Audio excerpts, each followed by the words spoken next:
Hello, hello. Welcome. This is Miss Lawanda. I am the Director of Learning and Innovation with Learning with Lawanda, a home-based education service company that I've opened in the year 2018. I am excited to be introducing families to this Rooted Parent workshop where we help to strengthen connections and the flow of family and learning in the home environment. And I am ready to get on with our presentation today. I hope that you guys find this presentation informative. Yes. Okay, I hope that you guys find it informative and that you can take home some good bits of knowledge that you can implement right away with your family. So, hard work, strengthening parent-child emotional bonds, a journey into emotional attunement, active listening, and affirming communication to build trust and lasting family connections. These are the topics that we're looking at today. So, why emotional connection matters more than perfect parenting? Research shows that children thrive not because their parents are perfect, but because they feel emotionally safe and deeply understood. The quality of your emotional connection shapes your child's brain development, self esteem, and future relationships far more than getting every parenting decision right. When we prioritize connection over perfection, we create space for authentic relationships where both parent and child can grow, make mistakes, and repair together. This foundation of emotional safety becomes the bedrock for resilience, confidence, and healthy attachments. So, yes, our connections, the bonds that we make, and ensuring that our kids feel emotionally safe and deeply understood, that goes a far, far way when it comes down to building resilient, confident, and healthy attached adults when our children grow up. So ensuring that we can foster the right type of relationships with our children and with each other as parents can really help build that strong foundation. So, understanding your child's emotional world through developmental stages. Ages 2 to 4. These are big feelings and small words. Toddlers experience intense emotions but lack the language to express them. They need your calm presence to help them name and navigate their feelings. Toddlers do not have the mental capacities. A 2 to 4 year old does not have the mental capacity that an older child would have or that an adult have. So it's important that if we're taking something away from the child that they really enjoy, obviously they're going to cry because they don't want it to be taken away. So we have to explain to them, I understand you feel frustrated, but it's time to put the toys away. We're going to do something else. Or you can tell the child in advance by giving them those reminders. Hey, little Tommy, we're about to pick up our toys because it's time for us to go for a walk to the park. The child wouldn't mind picking up the toys, knowing that they're going to be going somewhere else or transitioning into an activity that they enjoy. So, when you have a child whose brain is more developed between the ages of 5 and 8, where they have more awareness of the world around them, school age children begin understanding complex emotions like embarrassment and pride. They're learning to regulate but still need your guidance. They think that they're bigger, or we think that they're bigger, but we have to make sure that emotions like embarrassment or humiliation, or they may be feeling as if they're being bullied or teased. They may feel pride, they may feel intense joy, but it's important that we can help regulate it because we don't want pride to turn into boastfulness or things like that. So, because we appreciate when they do good work and we make a big thing out of it, they can feel the pride. But they also understand what embarrassment feels like if they've ever been laughed at. Now, I've been embarrassed several times in my youth. I shared about an embarrassing incident that happened to me at school between me and a teacher when I was in elementary school, and she didn't let me use the restroom. So if you ever read my books, inside of my trilogy that I wrote in the seed from the Garden of Eve, a tree uprooted, in there I'm sharing an embarrassing story in my childhood that occurred with me in the restroom. But it's important that our feelings are understood by our parents. And in that instant, my mother surely did understand my embarrassment, and she stood up for me and she advocated for me. And that's important. And because I know that she advocated for me, it helped me to regulate that embarrassed feeling. When I got to school the next day after the incident, I wasn't as embarrassed. I wasn't teased as much because I put on a brave face after my mom made me feel validated. Ages 9 to 12, identity formation. Preteen face peer pressure and self doubt. They need emotional validation even when they seem to push you away. So, children are going through different hormonal changes. Girls are going through their first cycles. Boys are going through their changes. And it's important that that they understand that the feelings that they're feeling are validated, that they are valid, and we understand how they feel. Even if they try to push us away, by giving them those words, they'll still resonate at the back of their head when they're alone, that you gave them some words of encouragement versus nothing at all. Those things do make a difference. If you see your daughter's crying because she's having her monthly cycle, you can be nurturing to her even if she don't want to be around you. You can still say, well, do you want some soup?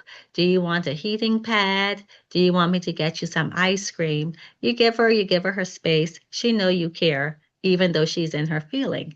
Those things are important and they go a long way with making a child feel validated. The science of emotional attunement in mirror neurons. So parent calms, mirror activation, child regulate. So, how attunement shapes the brain. When you attune to your child's emotions, their brain wires itself for healthy emotional regulation. Mirror neurons fire when children observe your emotional responses, teaching them how to manage their own feelings.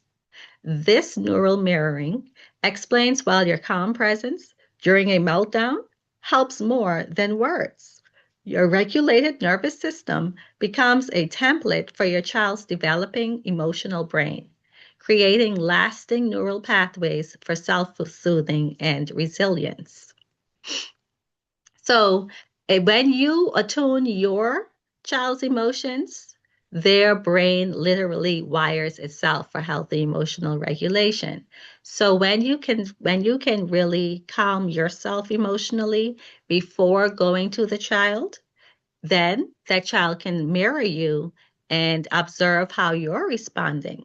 So if I see a spider, if a child have a cut and the child is crying, I see the cut and I start screaming, the child is going to scream even more. That's why sometimes when children fall down, when they're little ones, we run and we're, oh my God. And so then they scream more because they see our reaction. Now, sometimes if we can go and say, oh, it's okay, let's just brush it off.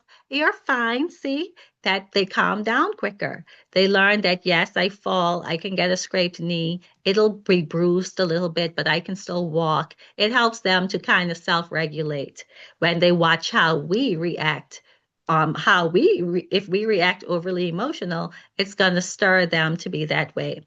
That's how some kids are more brave to be around insects or bugs and stuff like that because when parents take them in the world and they're actually interacting with the things in nature and the parent doesn't seem afraid, then the child is going to be a bit braver. So when you see families who do brave things and they have their children engaging in those same brave things, it helps to regulate those nervous systems because they're developing an emotional brain.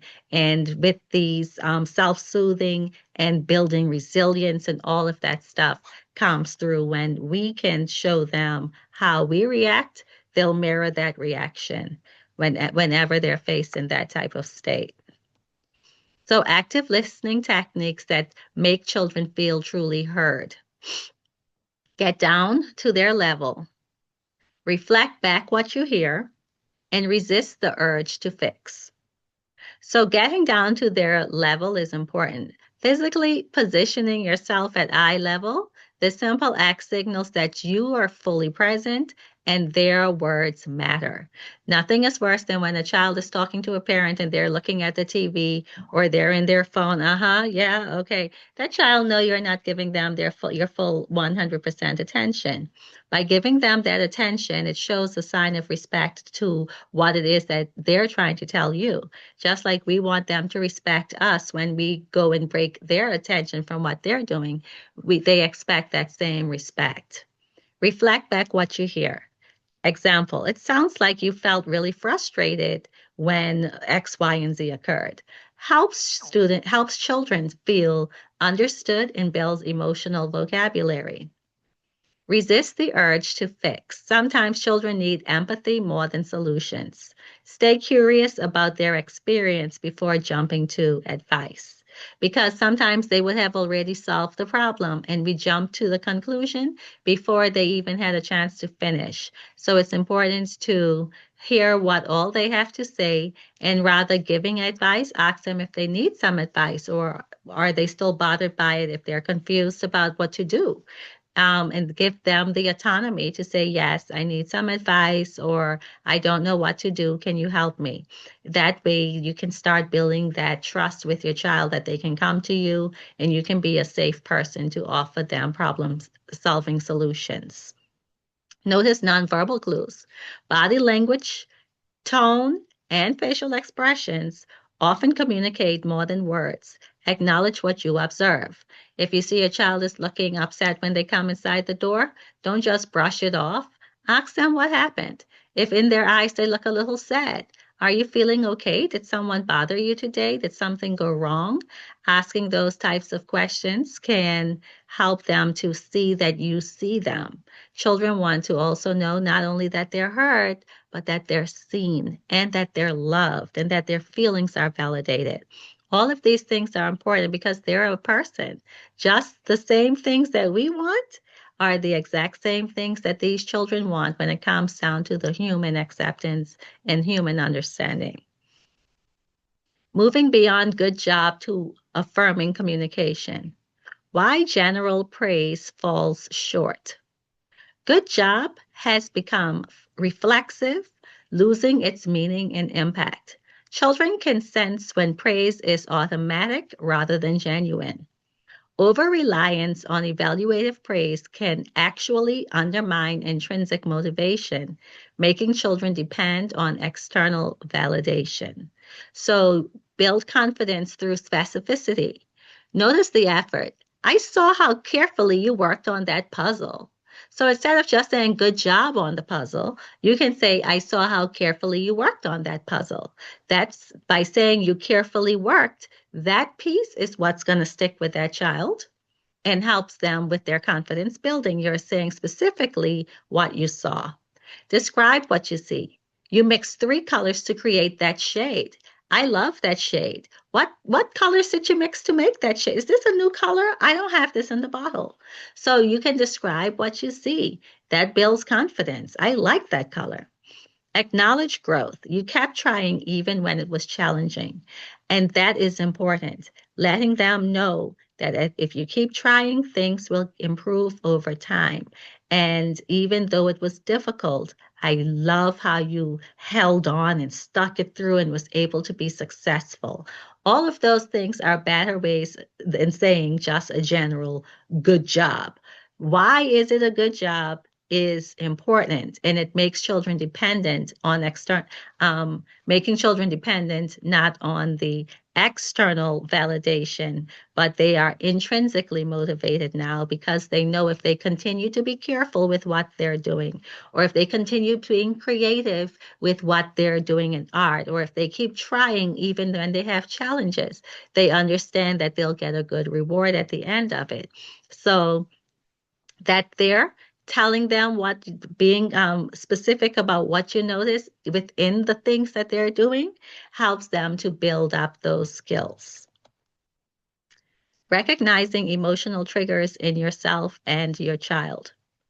Understanding what activates strong emotional responses help you respond with intention rather than react from past wounds. Both you and your child have unique triggers shaped by temperament, experiences, and unmet needs. Your triggers are different from your child's triggers. So, the parental mirror, your childhood experiences often resurface in parenting moments. When your child's behavior provokes unexpected intensity, pause and ask, what does this remind me of? Your child's triggers, decoding the signals, transitions, hunger, overstimulation, and feeling unheard commonly trigger meltdowns. Track patterns and anticipate and prevent emotional overwhelm. So maybe when you were a child, you weren't good at following through with your chores. So when you had a bad experience, your parents would holler at you or whatever, and then you have a child and they didn't do their chores, you may actually lash out on that child, not realizing that it's a trigger that you're going through. When their behavior provoked some unexpected intensity, when you feeling way upset, be like, wait, why I feeling this? What does this remind me of? And then try and correct it. Okay. So your child's triggers, decoding the signals. So how do they behave with transitions? Are you allowing them the transitions? How do they behave with hunger? How do they behave in spaces where it's overly stimulated, like in an arcade? Feeling unheard. All of these things trigger meltdowns and make children want to cry. So if you're not giving proper transitions, they're going to cry. If you're asking them to do something and they're hungry, they're not going to perform as well.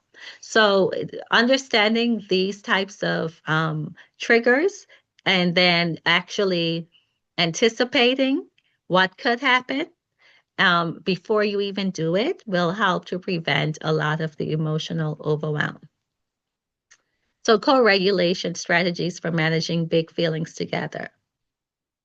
Co-regulation is the interactive process where your calm, regulated state helps your child find their own emotional balance. It's the foundation for developing self-regulation skills. So, you should stay grounded. Notice your own breathing and body tension first. Then, breathe together. Model slow breathing or gentle movement. Before you correct, you should connect before you correct. Offer physical comfort for reassuring presence and name the emotion. Help them identify what they're experiencing. So again, when you are in a calm state and your child is upset, first you should stay grounded, right? And then by being grounded in your breathing, because if you're going to them and they're emotional and you're highly emotional, it's going to make them more emotional and it's not going to work. So you should check your body tension and your breathing first. The oxygen helps to relax the brain, it clears up the brain, and it helps to relax the body. And connect before correct. Offer physical comfort for reassuring presence. So if they were having a meltdown, you can be there. You can calm them by rubbing their arms. You can tap the little pats, little taps. Okay. You can give them a hug. You can say, let's breathe. Let's breathe. I understand you're upset. Let's breathe.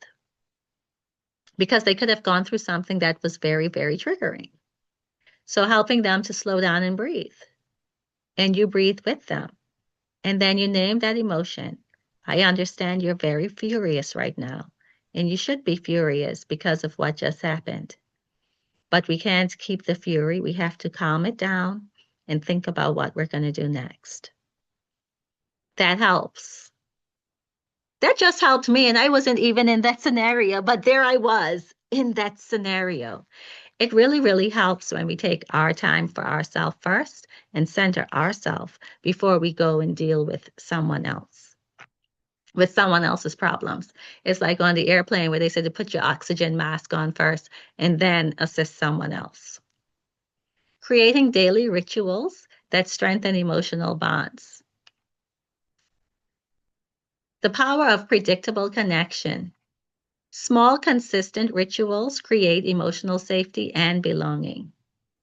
These moments become anchors for your child's day, reinforcing that they are valued and loved.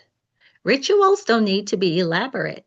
A special handshake, bedtime chat about highs and lows, or Saturday morning pancakes can become powerful touchstones that communicate you matter to me.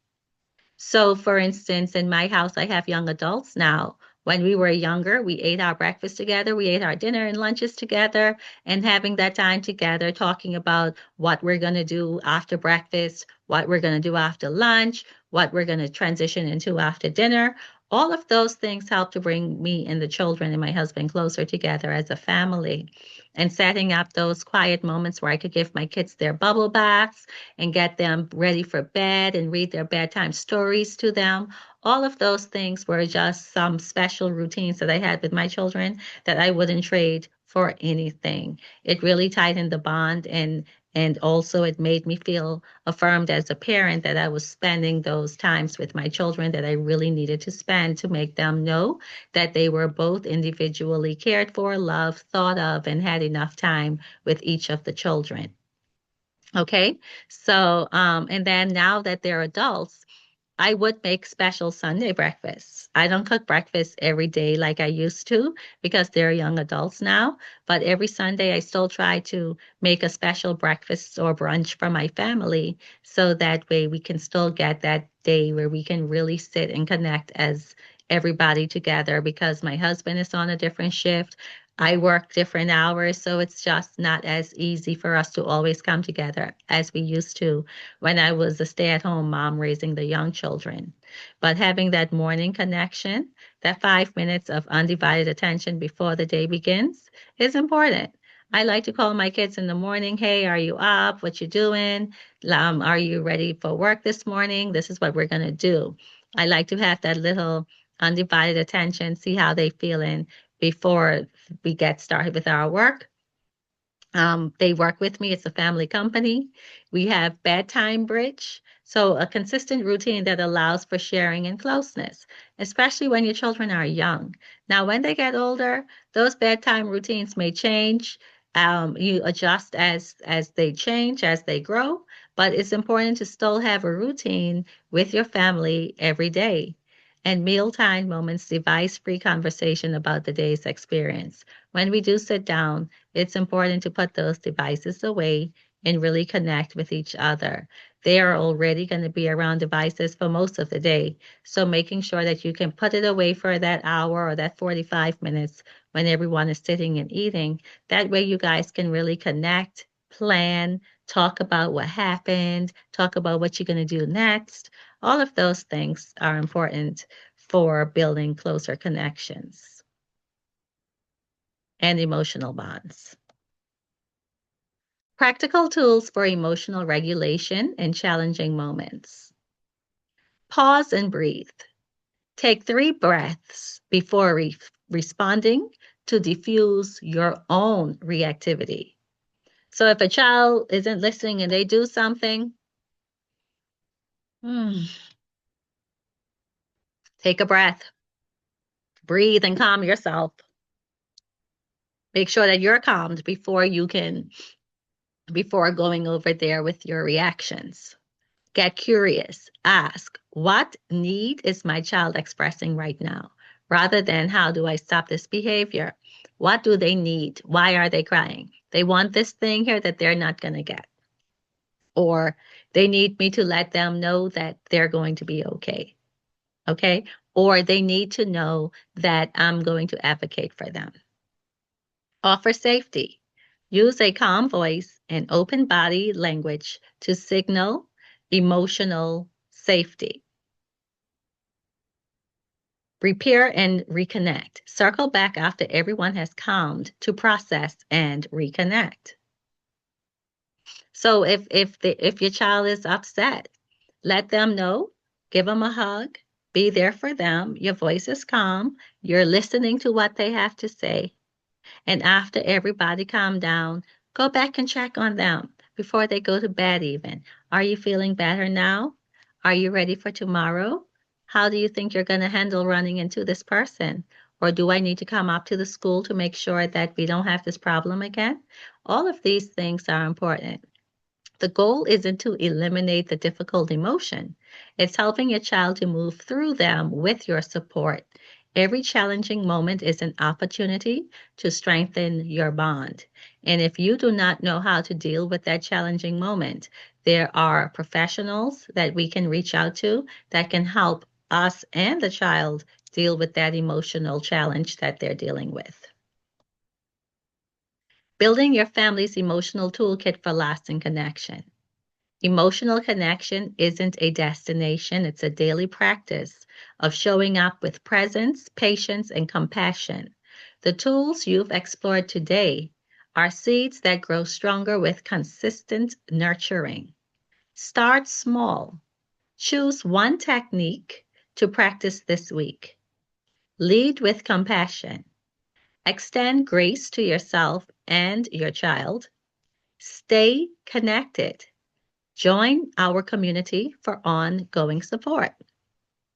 Your commitment to this hard work creates ripples that extend far beyond today, shaping not just your child's emotional well being, but the emotional legacy of generations to come. So just think about what type of techniques are we going to work on that's going to lead to us being connected with our children. So if we aren't having breakfast as a family, we may try to have breakfast as a family without the phone. Sometimes you may not know what to talk about. So they have little card games and things that little cards that have little prompts, that conversation starters and things like that you can put with your family. And then that way that can help and assist with starting up communications. You may have some prompts that you guys may want to put in a bowl that you pull and talk about as a family during dinners or breakfast time. So you can just think about one technique that you may want to practice that will help to bring in the presence and the patience and the compassion that we need as we're trying to emotionally connect with our kids. Maybe even trying going into doing yoga together or meditation or stretching or taking walks when weather permit. All of those things will help to build those emotional connections that we want with our children. So I just want to say this is the end of this presentation. And I just want to say we deeply appreciate your presence and engagement in today's workshop on strengthening parent-child emotions. Your commitment to this vital hard work makes a profound difference in your family's connections. So we have an upcoming session on March 21st, the topic from 10 to 11 o'clock Central Time. And the topic is traditional versus homeschool, choosing what's right for your child. We look forward to continuing this journey with you, and you can go to learningwithlawanda.com to reserve your next spot on our next insightful session. So thank you again for watching this presentation. Hopefully you can get something out of it that you can implement today to strengthen your bonds with your children. And that is the end of our presentation. Again, my name is Miss Lawanda Banks. I am the director and founder of Learning with Lawanda, a home-based tutoring company. You can find out more information about our programs and services at learningwithlawanda.com. You can check us out on Facebook at Learning with Lawanda, where we upload our fun activities and things that we're doing. And also Learning with Lawanda YouTube channel. You'll be finding our presentations will be uploaded there. We just started this series. I'm so excited to do this monthly series with families and happy to share what I have learned over the years with you. So until next time, see you guys in March. Bye-bye.